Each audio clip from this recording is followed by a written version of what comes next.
একটি বিড়াল অনেক কষ্ট করে তার ঘর বানানোর জন্য, কিন্তু বৃষ্টি থাকার কারণে তখন সে মনে মনে ভাবতে থাকবে কিভাবে সে তার মনের ঘর বানাবে। কিন্তু সে কিছুতে ভেবে পাচ্ছি না সে কিভাবে ভার তৈরি করবে।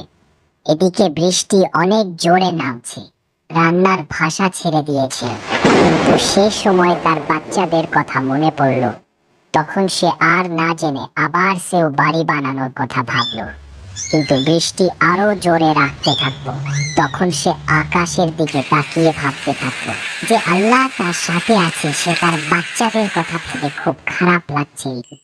তাও সে হার না ছেড়ে কাজ করতে লেগে যায়। একটু করে কাজ করতে করতে তার কাজ প্রায় অনেক দূর হয়ে গিয়েছিল।